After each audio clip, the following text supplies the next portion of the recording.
Hey guys, Luna here, welcome back to another Skyrim console mod video, bringing you guys 5 awesome mods that you can download and check out right now.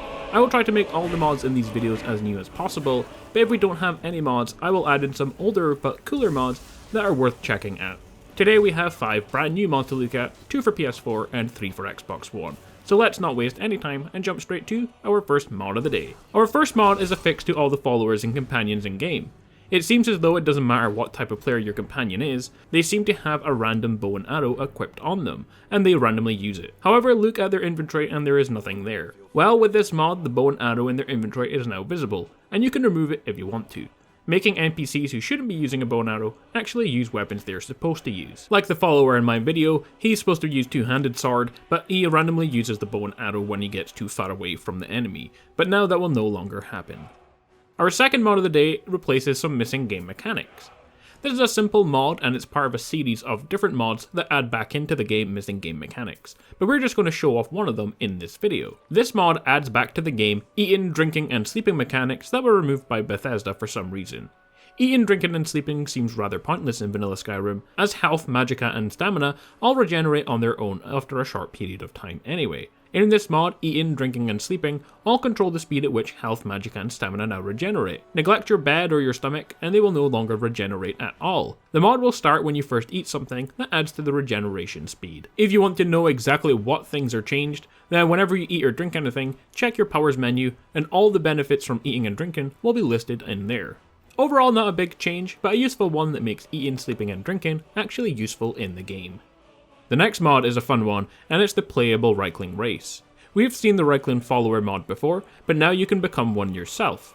Immerse yourself as a Reckling and walk in the shoes of them to see what it's truly like to be a little goblin. Experience the world of Skyrim or Solstheim in the eyes of a Reckling. Become the Dragonborn, Archmage, Listener, Harbinger, or even the leader of the Thieves Guild, but as a Reckling. Watch everyone be in total confusion to why a little goblin is walking around town and socializing with people. So what features does this mod actually add to the game? Well, you now have the ability to summon your own personal boar, fitted to your size along with a real one near the Thirstmead Hall. His name is Gloomski, and due to him being a summon, he will follow you everywhere, even in and out of zone areas. He also stays with you until he dies, or until 24 hours have passed. You can now shoot spears out of your hands as a Reckling. Shoot a wind-like energy that covers your weapons and helps you attack faster. It also comes with one that affects your allies. Craftable Reckling armor and Reckling spears, also with Reckling claws that have unique sounds attached to them. Changeable skin color and hair color, along with loads of other options to customize your character. Added in a few new spells as well to summon purple and blue Recklings, and a mounted Reckling riding boar as well. Overall, a super fun mod that adds in a brand new race for you to play in the game. Our next mod is an armor mod by Lagri, my favourite armor mod author. This mod adds in the Hex Fiend Armour. Before we look at how to get the armor and its stats, like all of his armors, it comes with a little bit of lore to go with it. Hex Fiends are Daedra created from a mistake.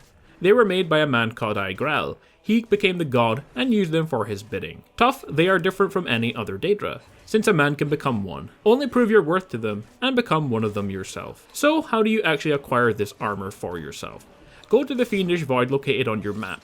It's close to the Arkwind Point. You will find a guardian there. Kill him to obtain the Key of Passing. You will need this key in order to enter the Fiendish Void.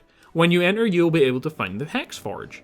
There are Hex Fiends guarding the forge, but they won't attack you as they find you worthy after you killed the guardian. In order to create this armor, however, you will have to craft old and fiendish coins, and they can only be crafted using fallen souls. Fallen souls are now dropped from in-game NPCs, skeletons, wisps, draugrs, and ghosts. So the mod lets you craft using those the armor set including armor, boots, helmet, and gauntlets. It also allows you to craft 4 different weapons as well, which is really cool. The armors and weapons are all much overpowered, being around 5 times more powerful than any weapon and armor in vanilla Skyrim. However, to keep the game balanced in order to craft these items, it's going to take a really long time. You literally need around 10,000 fallen souls to craft everything in the Hex Forge. With you only getting a maximum of around 15 different souls from skeletons, draugrs and so on, and with only like 1 in 3 actually dropping any souls at all, then you will probably have to kill around 4,000 different enemies in order to gather enough souls. So it's extremely time consuming and difficult, but to get it, it's worth it as the weapons and armors are so powerful. So a fun mod that adds weapons and armors into the game. It also forces you to grind in order to get them, or at least wait until you're much further on in the game and you have collected loads of souls. Our final mod is Star, Thieves and Assassins, a superior treasure and rewards mod. A continuation of the Star mod series by Spockrates. This mod series aims to add or make changes to the leveled list used to populate chests or generate rewards for quests, so you more often get leveled armor and weapons you can use. These include items you receive for quests. It also encompasses most quest rewards and loot, including main quests and weapon rewards, weapons and armors rewarded for becoming Fiend, gilded quest weapons and armors, many side quests that have named weapons and armors, and much more. It doesn't change items that are sold by merchants, gold given as reward, or items used by any NPC actor. So that's the changes that the Star mod adds, but this mod specifically, the Thieves and Assassin one, makes changes we mentioned related to Thieves and Assassins. So now when you finish quests or find big loot chests, you will no longer find any heavy armor or two-handed weapons.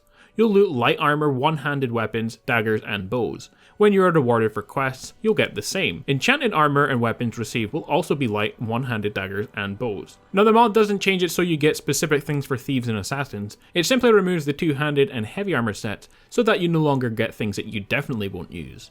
Overall, this mod series is a really cool one, making the rewards and treasures in game tailored to your class, or almost that anyway.